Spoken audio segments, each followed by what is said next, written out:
നമസ്കാരം.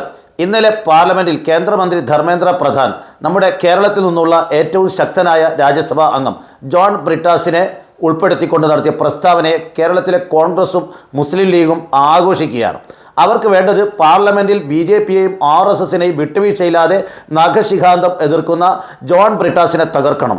തങ്ങൾ മിണ്ടാതിരിക്കുന്ന സ്ഥലത്ത്, തങ്ങൾ ഭയപ്പെട്ടിരിക്കുന്ന സ്ഥലത്ത് തലയുയർത്തിപ്പിടിച്ചുകൊണ്ട് BJPയെ വെല്ലുവിളിക്കുന്ന, അവർക്കെതിരെ അതിശക്തമായി പ്രതികരിക്കുന്ന ജോൺ ബ്രിട്ടാസിൻ്റെ ഇമേജ് തകർക്കുക എന്നുള്ളതാണ് ഇവരുടെ പ്രധാനപ്പെട്ട ലക്ഷ്യം. എന്താണ് പാർലമെന്റിൽ സംഭവിച്ചത്?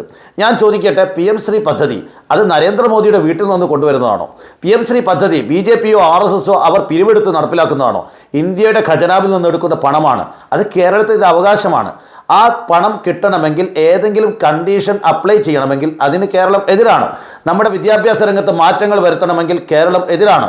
പാഠപുസ്തകങ്ങൾ മാറ്റണമെങ്കിൽ കേരളം എതിരാണ്. നമ്മുടെ കേരളത്തിലെ കുട്ടികളെ മറ്റെന്തെങ്കിലും പഠിപ്പിക്കണമെങ്കിൽ അതിനും കേരളം എതിരാണ്. ഇവിടെ വളരെ വ്യക്തമായിക്കൊണ്ട് കേന്ദ്രം ഒഴിവാക്കിയ പാഠഭാഗങ്ങളടക്കം നമ്മുടെ +2 ക്ലാസ്സുകളിൽ പഠിപ്പിക്കുന്ന ഒരു സംസ്ഥാനമാണ് കേരളം.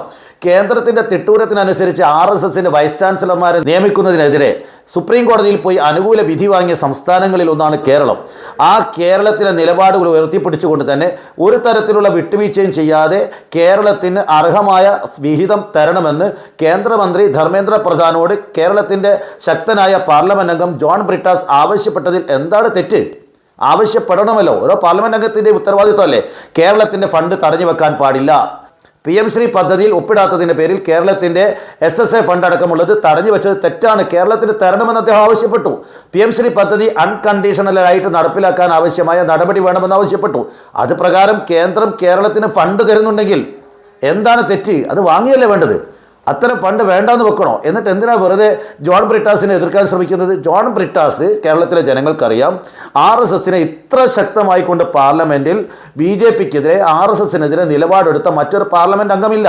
നിങ്ങൾ ഭയപ്പെട്ടുകൊണ്ട് വോട്ടിങ്ങിൽ നിന്നടക്കം മുസ്ലിം ലീഗിൻ്റെ MP മാർ ഒഴിഞ്ഞു മാറി, കോൺഗ്രസിൻ്റെ MP മാർ പേടിച്ച് മാറി നിൽക്കുന്ന വേളകളിലൊക്കെ തന്നെ വളരെ പച്ചയായിക്കൊണ്ട് നല്ല മനോഹരമായ ഭാഷയിൽ BJPയെയും RSSനെയും കള്ളത്തരങ്ങൾ തുറന്നു കാണിക്കുന്ന ജോൺ ബ്രിട്ടാസിൻ്റെ രക്തത്തിന് വേണ്ടി നിങ്ങൾ ദാഹിക്കാൻ തുടങ്ങിയിട്ട് കുറേ കാലമായി. അതിനുവേണ്ടി തന്നെയാണ് കേന്ദ്രമന്ത്രി ഇവിടുത്തെ കോൺഗ്രസിനും ലീഗിനും ആഘോഷിക്കാൻ വേണ്ടി ജോൺ ബ്രിട്ടാസിൻ്റെ പേര് വളരെ കൃത്യമായി പാർലമെൻറ്റിൽ ഉന്നയിച്ചതും. ഇവർ തമ്മിലുള്ള ഗൂഢാലോചനയുടെ ഭാഗമാണ്. അത് എല്ലാവർക്കും മനസ്സിലാവും. അതുകൊണ്ട് അങ്ങനെ കളിയൊന്നും വേണ്ട. കേരളത്തിലെ ജനങ്ങൾക്ക് ജോൺ ബ്രിട്ടാസിനെ അറിയാം. നിങ്ങൾ എത്ര വിളിച്ചു കൂവിയാലും പാതിരാവ് പകലാവില്ല. ജോൺ ബ്രിട്ടാസ് ഈ രാജ്യത്ത് പാർലമെൻറ്റിൽ ഏറ്റവും ശക്തമായി BJPയെയും അവരുടെ വർഗീയ നയങ്ങളെയും എതിർക്കുന്ന പാർലമെൻറ്റ് അംഗമാണ്. അദ്ദേഹത്തിൻ്റെ നിലപാടുകൾ മനസ്സിലാക്കാൻ സാധിക്കും. അദ്ദേഹം കേരളത്തിന് വേണ്ടി ഇനിയും ശബ്ദിക്കും.